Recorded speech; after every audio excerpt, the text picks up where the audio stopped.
Ես խենթ եմ որտեղ եւ ուրախ եմ որ խենթ եմ։ Հիմա որ այդտեղ Պարսկաստանի մեծ մասամբ իմ ասածն է որ Պարսկաստանի տելևիզիոնում եմ ասել, բոլորը իրար մոբայլով տարածել են եւ որտեղ որ ես փողոցում անեմ գալիս են նկարվում են, խոսում են, ծծաղում են, ինչ խոսքից վրա որ ասել եմ խենթ եղեք։ Խենթությունով տեղ կհասնեք, խելքով ոչ։ Խենթ ես հավատաս, խենթ ասինքն ոչ թե այդպես կոտրես ես բանը։ Խենթի պես հավատաս քո։ Խենթի պես հավատաս եւ այդպես առաջ։ Եվ որ խենթ ես Մասիսարը որն է Էվերեստի գլուխն է գբարսում։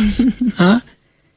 Եվ կարևորը խենթելն է։ Իսկ եթե այն մարդիկ որ հաշիվ են անում, հաշվով են ապրում, այս դրան բանկից այսքան տոկոս կտալ մեկին, դրանք ամենը ժամանակավոր հաջողություններ են, ոչ թե մեն։ Բայց խենթը միշտ ապրում է։ Հիմա ովքեր են խենթերը։ Բեթհովենն է խենթ, Մոցարտն է խենթ,